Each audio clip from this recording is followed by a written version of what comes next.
English से related सभी जानकारियों के लिए चैनल को सब्सक्राइब करें और बेल आइकन को भी क्लिक करें फॉर मोर इन्फॉर्मेशन।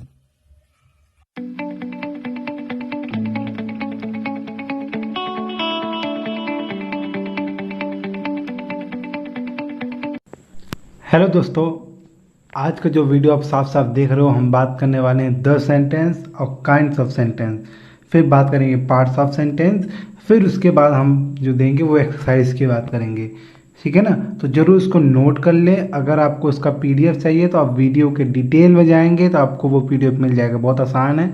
आप जो वीडियो देख रहे हैं उसी के जस्ट नीचे देखिए जो टाइटल लिखा होगा, वीडियो का टाइटल लिखा है ना, कि हेडिंग लिखा है, उसी पे आप देखो नीचे एरो कोने में बना होगा। उस एरो पे क्लिक करोगे तो नीचे ढेर सारी बातें लिखी होंगी। उसी में एक जगह लिखा होगा पीडीएफ ऑफ दिस वीडियो। उस पर जाएंगे तो आपको जो लिंक मिलेगा उस लिंक पे क्लिक करोगे तो आपको वो पीडीएफ मिल जाएगा। हम बात करेंगे इस वीडियो की तो आपको साफ साफ स्क्रीन पे दिख रहा है क्या लिखा है। अ कम्बिनेशन ऑफ वर्ड्स, मतलब शब्दों का वह कम्बिनेशन, वह संयोग। ठीक है ना? संयोग मतलब इस तरीके से उसको हम बनाएं दैट मेक्स कंप्लीट सेंस। इस तरह बनाएं कि वो एक कंप्लीट सेंस मतलब पूरा अर्थ दे, उसे ही हम सेंटेंस कहते हैं। फिर से दोहरा रहा हूँ, शब्दों का वह समूह जो एक कॉम्बिनेशन हो, जो कुछ शब्दों को मिलाकर एक तरीके से योग हो, है ना। दो तीन शब्दों को अलग अलग तरीके से मिलाया जाए ताकि उसका कंप्लीट मीनिंग आ जाए, कंप्लीट सेंस। इससे क्या समझते हैं कि जो आप कह रहे हो वो एग्जैक्ट वही बात हो जो आप समझना चाह रहे हो, कोई अधूरी बात ना हो। जैसे मैं कहता हूँ, तब बोलोगे अरे क्या कहते हो, तब बताओगे ना मैं ये कहता हूँ। मैं रोज बातें करता हूँ सबसे, तो ये आपको लग रहा है अच्छा ये पूरा सब वाक्य है, तो इसे बोलते हैं सेंटेंस जो पूरा हो, है ना। पंकज मेरा दोस्त है, ये आपको सेंटेंस पूरा लग रहा है। पंकज दोस्त मेरा, आपको क्या लग रहा है ये अधूरा है कि पूरा? ये भी कम्बिनेशन ऑफ वर्ड है लेकिन ये कंप्लीट नहीं है, इसीलिए इसको हम सेंटेंस नहीं कहेंगे क्योंकि ये कंप्लीट सेंस नहीं दे रहा है। फिर आगे उसके लिखा है सेकेंड लाइन में जो मैंने अंडरलाइन किया है, the sense is not complete, मतलब जो ये अर्थ है, ये जो मतलब है वो तब तक कंप्लीट नहीं होगा अनलेस, जब तक something is said about something else, जब तक किसी के बारे में कोई और बात ना कहा जाए। जैसे अभी मैंने बोला कि पंकज मेरा दोस्त है, तो पंकज के बारे में मैं कोई और बात कह रहा हूँ। कौन सी बात कह रहा हूँ? कि पंकज मेरा दोस्त है, तो पंकज के बारे में कोई और बात हो रही है ना। पंकज के बारे में कोई दूसरी बात हो रही है। एक तो पंकज खुद एक बात है, फिर दूसरा कौन है? पंकज के बारे में बात हो रही है। समझ में आ गया? तो सेंटेंस में तब तक कोई मीनिंग नहीं आएगा जब तक हम किसी के बारे में कोई बात ना कहें। बहुत सिंपल है, किसी के बारे में कोई बात कहेंगे तो वो सेंस आ सकता है। अगर वो पूरी बात कह रहे हैं तो उसे हम कंप्लीट सेंटेंस कहेंगे। एग्जाम्पल आपको दिख रहा है, लिखा a ship went out to sea. ठीक है, एक शिप, एक जहाज है जो वेंट आउट टू सी, जो सी में गया है यानी सागर में गया है, यानी समुद्र में गया है। ठीक है, एक शिप है जो कहाँ कहाँ गया है? सागर में गया है। तो इसमें आपको क्या लग रहा है? जो जहाज है उसके बारे में क्या बताया जा रहा है? उसके बारे में ये बताया जा रहा है कि वो कहाँ गया है? सागर में गया है। ठीक है, समझ में आ गया? तो ये कंप्लीट सेंस है, इसमें कोई आपको अधूरा लग रहा है ना। कहाँ गया है शिप? सागर में गया है, कोई पूछने की बात ही नहीं है। समझ में आया? तो ये ज़रूर ध्यान दें कि सेंटेंस कंप्लीट होना चाहिए। शब्दों का वह समूह जो कंप्लीट मीनिंग दे उसे हम क्या कहते हैं? सेंटेंस कहते हैं। ये सेंटेंस आपको समझ में आ गया?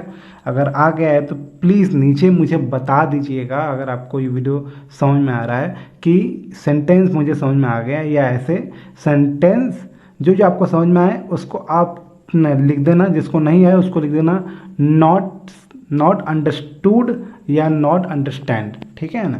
तो मैं समझ जाऊंगा तो अगली बार कोशिश करूंगा कि आपको और अच्छे तरीके से समझाने की।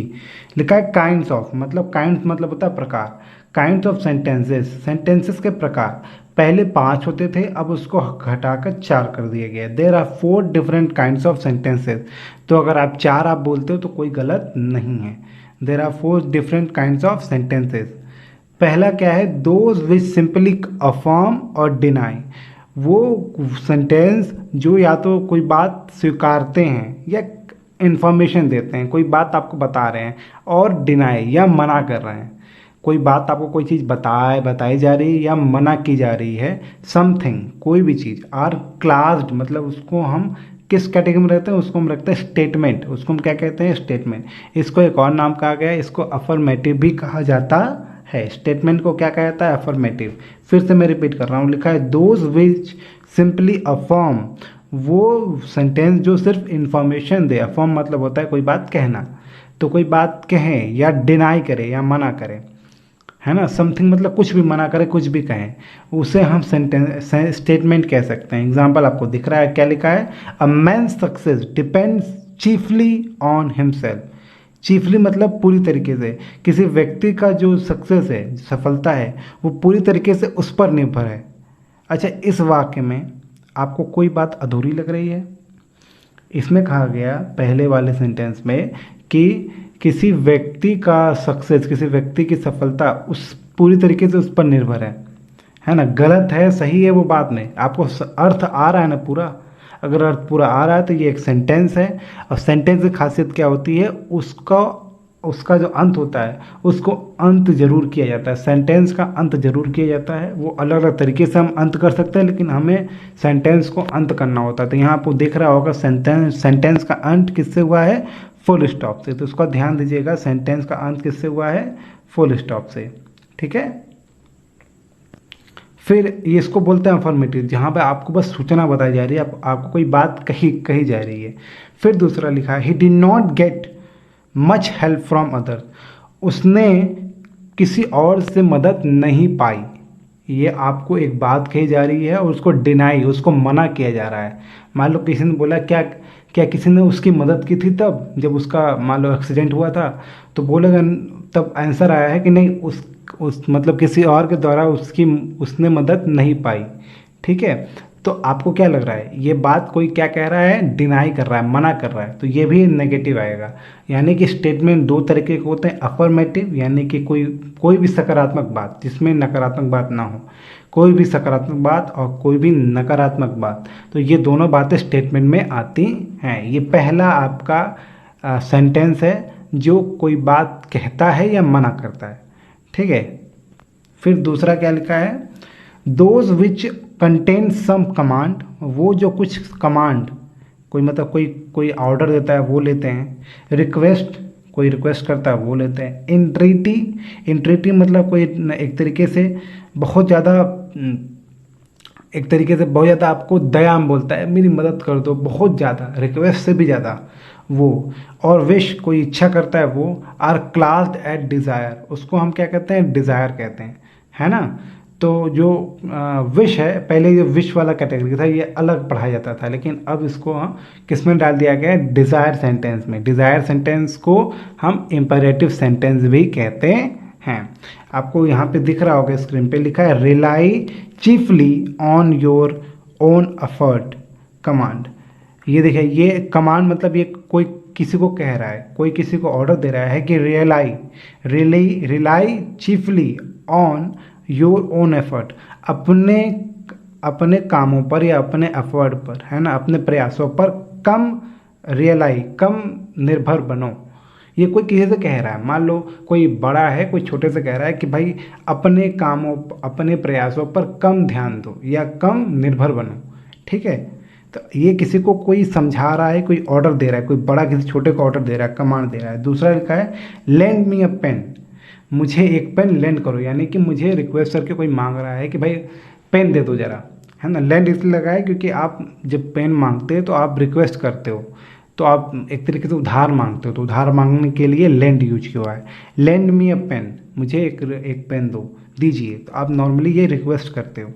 ठीक है, सेव मी, मुझे बचाओ, तो ये आप क्या करते हो, तो एक रिक्वेस्ट होता है, सामान्य रिक्वेस्ट। एक होता है कि एकदम आप मुश्किल में हो, तब आप जो एक तरीके से जो उस समय जो आप आवाज़ लगाते हो, जो उस समय आप पुकारते लोगों को, उसको बोलते हैं इंट्रीटी। तो सेव मी, तो विनती करना, है ना। फिर लिखा है, गॉड सेव द क्वीन, भगवान भगवान रानी को बचाए या विश करते हो, तो पहले ये जो ये कैटेगरी ये अलग से आती थी, ऑप्टेटिव सेंटेंस में होती थी, पर अब इसको डाल दिया गया है डिज़ायर यानी कि इम्परेटिव सेंटेंस में। अगर आप लिखना चाहो तो उसको इम्परेटिव सेंटेंस के रूप में लिख सकते हैं। तीसरा जो आपको दिख रहा है स्क्रीन पे, मैं आपको दिखा रहा हूँ इसको छोटा करके, दिखा। तीसरा जो लिखा है वो क्या लिखा है, दोज विच इंक्वायर, इंक्वायर मतलब पूछताछ करना यानी पूछना। Those which inquire about something are classed as questions. वो सेंटेंस जो कुछ भी मतलब किसी के बारे में कुछ पूछे उसे हम क्वेश्चंस या इंटरोगेटिव सेंटेंस कहते हैं। क्या कहते हैं, क्वेश्चंस या इंटरोगेटिव सेंटेंस कहते हैं। क्या लिखा है, have you finished your work, क्या तुमने अपना काम पूरा कर लिया, ये क्वेश्चन पूछ रहा है। देख लीजिएगा, सेंटेंस की एक खासियत होती है कि इसका एंडिंग पॉइंट जरूर होता है। अभी आपने देखा था अफर्मेटिव में डॉट डॉट फुल स्टॉप लगा था, सेकंड वाला आपने देखा कि 3 में फुल स्टॉप और 1 में एक्सक्लेमेटरी मार्क, वो भी एंड का एक तरीके से एक सिंबल होता है कि इसका मतलब कि वो सेंटेंस खत्म हो गया। ठीक वैसे यहाँ आप देख लीजिए, यहाँ पे क्वेश्चन मार्क है। क्वेश्चन मार्क भी आपको ये बताता है कि उस सेंटेंस का भाव, फीलिंग वहाँ पर जाकर ख़त्म हो गई। Have you finished your work, क्या तुमने अपना काम कर लिया, ये मतलब होता है, जिसको हम पूर्ण विराम हिंदी में कहते हैं। सेकंड क्वेश्चन है वेयर आर यू गोइंग, तुम कहाँ जा रहे हो, ये क्वेश्चन पूछते हैं ना। तो ये देखिए किसी के बारे में कैसा भी क्वेश्चन इंक्वायर करें, पूछें हम, इंक्वायर मतलब होता है पूछें, इंक्वायरी होता है ना, तो वही इंक्वायर करें, तो उसी को हम क्या बोलते हैं, क्वेश्चंस या इंटरोगेटिव सेंटेंस। आप इंटरोगेटिव सेंटेंस का हेडिंग डाल के भी लिख सकते हो, क्वेश्चन भी लिख सकते हो, है ना, जरूर लिख लीजिएगा। चौथा आपको भी पॉइंट मिल रहा है, साफ साफ अगर नहीं दिख रहा है तो आप नोट कर लीजिए, मैं आपको बता दे रहा हूँ। लिखा है those which express some sudden feeling, वो जो आपको कुछ एक्सप्रेस करे, कुछ बताए, कुछ अचानक वाली फीलिंग। देखिए मैं इसको जूम करके दिखा रहा हूँ, क्या लिखा है, sudden feeling such as pleasure. वो कोई भी सेंटेंस जो आप सुनो या आप पढ़ो तो आपको ऐसा लगे जैसे कोई अचानक सी फीलिंग आ रही है, गुस्सा आ रही है, एंगर मतलब गुस्सा, और सरप्राइज या आप आश्चर्य हो रहे हो, मतलब उस समय ना तो गुस्सा हो रहा है ना कुछ हो रहा है, बस आश्चर्य हो रहे हो। About something which has been done or said, मतलब या तो जो कहा गया है या जो किया गया है, मतलब ऐसा कोई चीज़ जो या तो किया गया है या तो कहा गया है, जिसके द्वारा आप सरप्राइज हो जाओ और आपके अंदर से कोई सडन फीलिंग आ जाए, चाहे वो खुशी वाली आ जाए, चाहे वो गुस्से वाली आ जाए, चाहे वो सरप्राइज वाली आ जाए, चाहे वो दुख वाले आ जाए। आर क्लास्ड एग्स एक्सप्लेनेशन, इसको हम एक्सक्लेमेशन कहते हैं। क्या कहते हैं, एक्सक्लेमेशन कहते हैं। क्या कहते हैं, एक्सक्लेमेशन, है ना। इसका एक्सक्लेमेटरी सेंटेंस भी आप सुनते होंगे, इसी को कहते हैं। They usually begin with how or what and the verb is often omitted. इसमें नॉर्मली ओमिट मतलब होता है नहीं होता है, इसमें नॉर्मली वर्ब नहीं होता है, लेकिन जरूरी नहीं है कि वर्ब नहीं हो, वर्ब कभी कभी होता है, नॉर्मली वर्ब नहीं होता है इसमें। ये जब नॉर्मली हाउ या वॉट से स्टार्ट होता है, इसका एंड आपको जूम करके दिखा दे रहा हूँ, एक्सक्लेमेटरी मार्क आपको दिख रहा है ना, एक खड़ी पाई है, नीचे बिंदु है, वैसे इसका एक्सक्लेमेटरी मार्क अंत होता है। तो आप जरूर इसको नोट करके लिख लें। इसका एग्जाम्पल आपके सामने है, हाउ वंडर, कितना खूबसूरत है, ऐसी इस तरह। हाउ काइंड ऑफ यू, कितने दयालु हो आप, ठीक, ऐसे लोग बोलते हैं ना। व्हाट अ शेम, आप किसी से ऐसे बोल रहे हैं कितना खराब है, कितना गंदा है। What a piece of luck, कितना अच्छा लक है। मान लो आप कहीं से बच गए एक्सीडेंट से, तो आप बोलो कितना अच्छा लक है, तो बोलोगे इसको what a piece of luck, इस तरीके से, है ना। आप अचानक आपके मुंह से निकल गया, ऐसा बोलते हैं अरे गजब, वाह क्या बात है, तो या वाह क्या नसीब है तुम्हारा, ऐसे हम लोग बोलते हैं ना।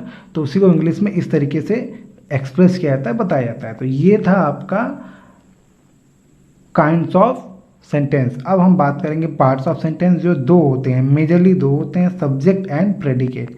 क्या होते हैं सब्जेक्ट एंड प्रेडिकेट, इसको मैं अब स्मॉल कर दे रहा हूँ।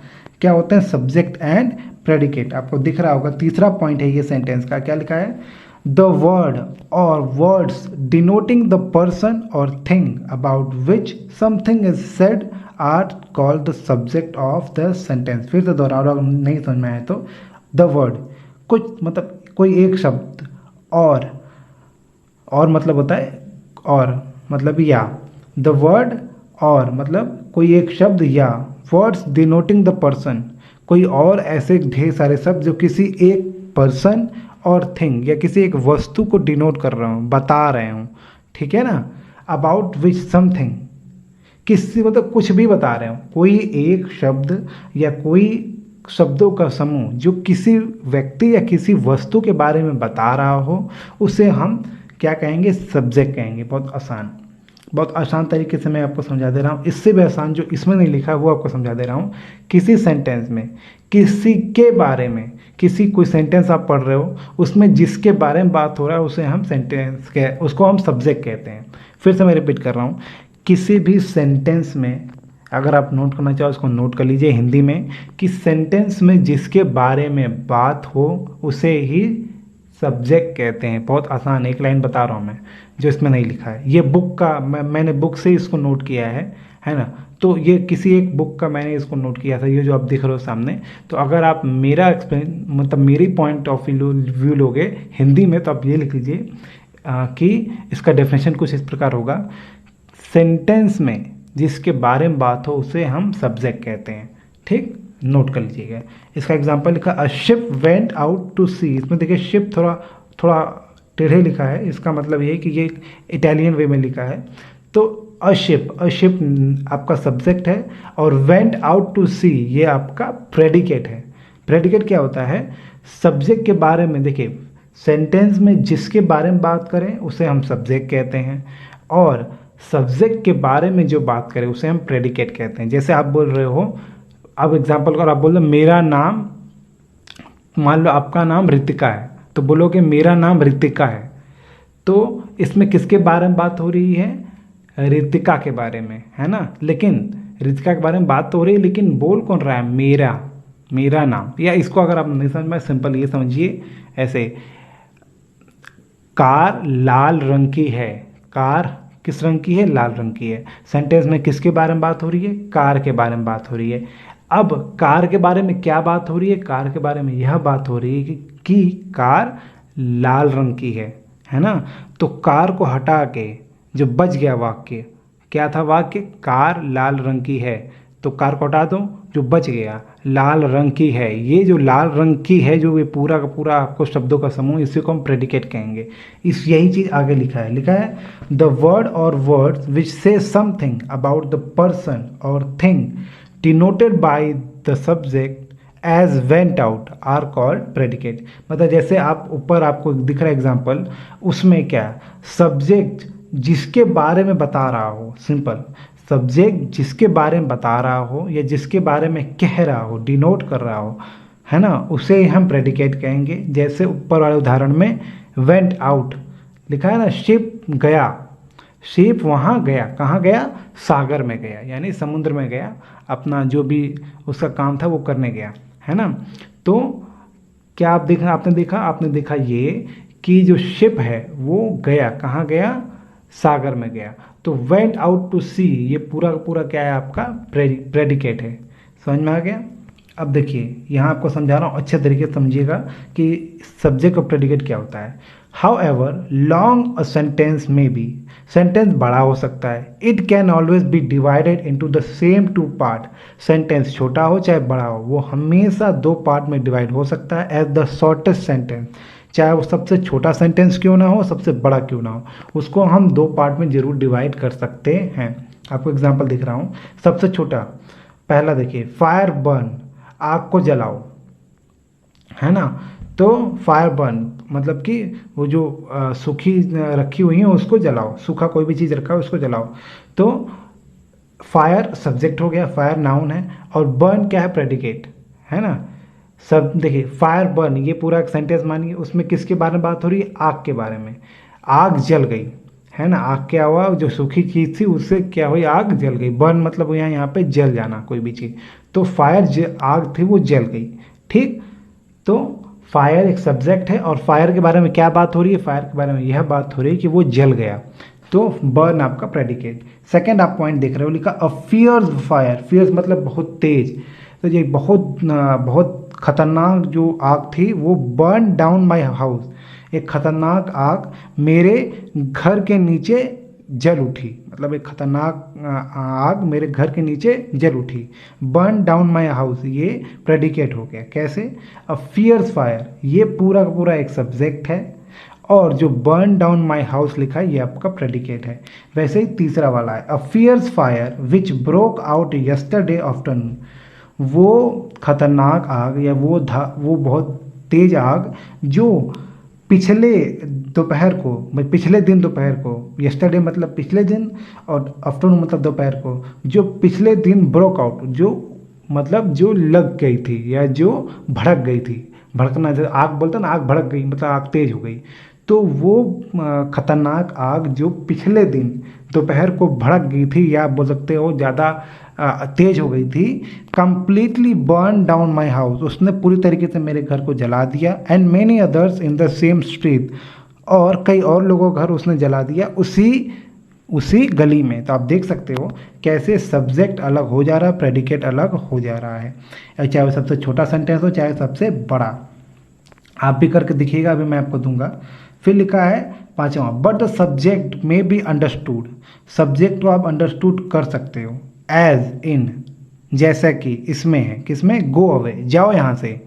And in almost all other imperative sentence, और कई सारे इम्परेटिव सेंटेंस होते हैं, जैसा हमने अभी देखा था। यहाँ देखिए, आप ध्यान से देखिए, ये देखिए लिखा है सेव मी। अब बताओ इसमें सब्जेक्ट क्या है? अब बोलोगे इसमें सब्जेक्ट मी होगा, नहीं नहीं, सेव मी में सब्जेक्ट मी नहीं है। सेव मी ये आपका प्रेडिकेट है, सब्जेक्ट। चलिए वो देखा जाए, वो जो है वो 6 पॉइंट आपको समझ में आएगा। फिफ्थ पॉइंट में देखिए क्या लिखा है, थैंक यू। तो थैंक यू आप किसको कहते हो? आप अपने तरफ से थैंक यू कह रहे हो। तो कभी कभी क्या होता है कि सब्जेक्ट समझा जाता है, जैसे आप बोलते हो ना, आओ बैठो, तो आओ बैठो आप किसको बोल रहे हो? आप कोई सामने है उसको बोल रहे हो आओ बैठो, मतलब तुम आओ बैठो, ठीक है ना। जो अब तुम है वो तुम नहीं बोल रहे हो, क्यों? क्योंकि आप कोई चीज़, कोई व्यक्ति सामने है तो तुम बोलने की जरूरत है नहीं, वो समझ जाएगा कि मुझे ही बोल रहे हैं। वैसे कई बार होता है ना, आप वो शब्द नहीं बोलते किसी को, जैसे आओ आओ मेरे पास बैठो, कोई लड़का है कोई भी है आपका दोस्त है तो बोलते ना आओ मेरे पास बैठो, तो उसको पता है कि आप उसी को बोल रहे हो। लेकिन जब ढेर सारे लोग होंगे तब आप बोलते हो कि करण मेरे पास बैठो, या मान लो कोई भी किसी को बुलाते हो कि आओ मेरे पास बैठो, किसी का नाम लेके बुलाओगे, अब तुम बोलकर या आप बोलकर बुलाओगे। लेकिन अगर वो अकेले है या ऐसा है कि आप उसको सामने से बात कर रहे हो, तो आप क्या करते हो, आप वो जो तुम है या नाम नहीं बोलते हो, आप डायरेक्ट बोलते हो आ जाओ, यहाँ आ जाओ, वहाँ चल जाओ, ऐसे बोलते हो ना। जरा पानी लाना, तो ऐसे नहीं बोलते तुम जरा पानी लाना, आप क्या बोलते हो, पानी लाना। तो है ना, कोई आपके पास है, आप बोलते हो पानी लाना जरा, प्यास लगा है। ऐसा होता है ना कभी कभी, तो इसका बात जरूर ध्यान दीजिएगा। फिर लिखा है थैंक यू, फिर लिखा है कम हियर। तो कम हियर आप किसको बोलते हो? किसी दूसरे को बुला रहे होते हो, है ना, कि here the subject I is understood. Understood मतलब जिसको समझा जा सके, जिसको समझा जा सके उसको बोलने की जरूरत नहीं होती। बोलते हैं ना, हाँ हम समझ रहे हैं, तो वही यहाँ पर है। तो इसीलिए इंपरेटिव सेंटेंस में यू या आई नहीं आता। समझ में आ गया? इसीलिए वो जो सेव मी लिखा था इसमें वो नहीं लिखा था कि सेव मी, मतलब यू सेव मी। नॉर्मली आप किसी से बोलोगे बचाओ मुझे, तो किसी सामने वाले को बोलोगे, सामने वाला तो मतलब खड़ा है तो बोलेगा यू सेव मी। लेकिन मान लो 5 लोग खड़े हैं तो आप बोलोगे, किसी एक को बोल रहे हो कि तुम मुझे बचाओगे, तब उसको या तो उंगली करके बोलोगे कि तुम मुझे बचाओ, या बोलोगे कि प्रियांशु तुम मुझे बचाओगे, तुम लोग मत छूना, तुम मुझे बचाओगे, ऐसे होता है ना। तो लेकिन क्योंकि अगर वो अकेला है तभी आप बोल रहे हो कि बचाओ मुझे, इस तरीके से। समझ में आ गया? 6 पॉइंट क्या लिखा है, in the following sentences explanation sorry गलती हो गया, exclamation the subject also part of the predicate are understood. कभी क्या होता है कि सब्जेक्ट या तो प्रेडिकेट दोनों का दोनों समझा जा सकता है, और सिर्फ वर्ब बोला जाता है। शॉकिंग, बड़ा ही शॉकिंग न्यूज़ था। तो बड़ा ही शॉकिंग न्यूज़ बोलने की जगह आप सिंपल बोलते हो अरे बहुत ही खतरनाक, आप बोलते हो खतरनाक। तो अब पूरा सेंटेंस आपको बोलने की ज़रूरत है नहीं, आप सिर्फ बोलोगे खतरनाक, बहुत खतरनाक, ऐसे बोलोगे ना, यह खतरनाक था। इससे अच्छा आप क्या बोलते हो? खतरनाक। तो ठीक वैसे ही शॉकिंग, वेल डन, बहुत अच्छा, ऐसा होता है ना। नो मोर ऑफ दैट, मतलब ज़रूरत नहीं है इसकी। तो आप नॉर्मली इसको बोलना कैसे चाहिए? इट इज़ शॉकिंग, आपको ये बोलना चाहिए इट इज़ शॉकिंग। लेकिन हम बोलते हैं शॉकिंग, जो सही है। है ना, इट इज़ हम हटा देते हैं। फिर सेकेंड वाले में देखिए दैट वॉज वेल डन, वह अच्छा था, मतलब वो काम अच्छा था, तो दैट वॉज आप हटा देते हो, आप वेल डन बोलते हो। ठीक, तो ये ध्यान दीजिए, ये आप जो अपने नॉर्मल लाइफ में हिंदी में करते हो वैसा इंग्लिश में भी होता है ना, ये वो एक्सक्लेमेशन में होता है। समझ में आ गया एकदम। अब हम बात करते हैं एक्सरसाइज की, जो आपको करना है। एक्सरसाइज 1 है ये आपको खुद करना है। आपको कुछ ज़्यादा मैं होमवर्क नहीं दे रहा हूँ, आपको सामने जो भी होमवर्क दिख रहा है इसको आप नोट करिए, इसको स्क्रीनशॉट करना है स्क्रीनशॉट करिए, पीडीएफ आपको लेना है पीडीएफ ले लीजिए। आपको करना क्या है, आपको इसमें से जितना भी क्वेश्चन आ रहा है मैं आपको समझाऊंगा क्या करना है। जितना भी आ रहा है उसको आप नोट करिए, उसका फ़ोटो क्लिक करिए। फ़ोटो कर आप मुझे क्या करिए, मेरे ईमेल आईडी जो आपको डिटेल में, मेरी ईमेल आईडी आपको मिल जाएगी, डिटेल में जाएंगे तो मैं अपना ईमेल आईडी वहाँ पे दिया हूँ, पीडीएफ के नीचे ही आपको ईमेल आईडी मेरी मिल जाएगी। वहाँ पर आप मुझे अपना फ़ोटो क्लिक करके भेज दें।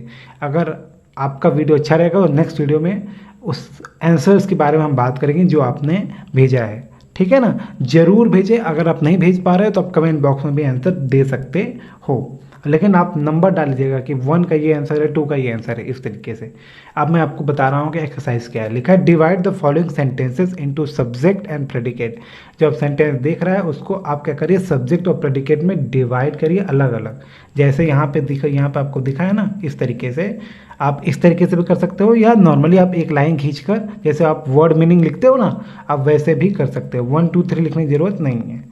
ठीक है ना, मतलब इसमें 1 2 3 आप लिखोगे एक तरफ, उतना इंपॉर्टेंट नहीं जिस तरह वो है कि पूरा बॉक्स बनाने की ज़रूरत नहीं है। आप नॉर्मली जैसे आप वर्ड मीनिंग लिखते हो वैसे भी आप कर सकते हो।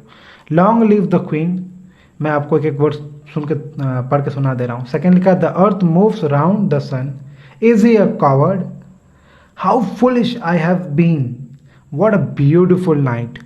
6 क्वेश्चन है, डोंट मेक अ नॉइज। 7वां है sweet are the uses of adversity. 8th है फॉरगिव मी फादर। 9th है a barking sound the shepherd here.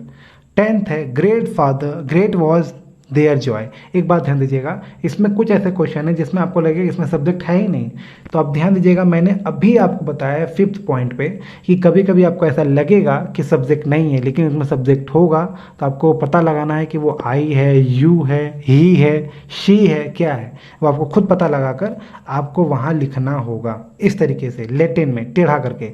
तो जो ध्यान दीजिएगा, जो नहीं लिखा है जो सब्जेक्ट और आप उसको लिख रहे हो तो उसको आप टेढ़ा करके या ब्रैकेट में लिख दीजिएगा, मैं समझ जाऊंगा। ठीक है ना, तो ज़रूर प्लीज़ इसको नोट करके मुझे ज़रूर सेंड करें। ठीक है ना, इसी के साथ हम वीडियो एंड करने वाले हैं। आपको ईमेल आईडी पे ज़रूर सेंड करना है, आपको देखते हैं कौन कितना सेंड कर पाता है। ज़रूर सेंड करिएगा, आपके पास टाइम है 1 से 2 दिन में, 1 से 2 दिन बाद ही नेक्स्ट वीडियो डालूंगा, तब तक आप भेज सकते हो। इसी के साथ हम वीडियो एंड करने जा रहे हैं। वीडियो अच्छी लगी तो अपने दोस्तों को आज ही अभी शेयर करें, ठीक है ना, ताकि उनको भी एग्जामिनेशन तैयार करने के लिए ये सब चीज़ें मिल जाएं। ठीक, तो इसी के साथ हम वीडियो एंड करने वाले हैं। अब अगर आपको वीडियो अच्छी लगी इसको लाइक करें, शेयर करें और चैनल को सब्सक्राइब करें। इसी के साथ वीडियो एंड होने जा रही है। Thank you so much for watching this video.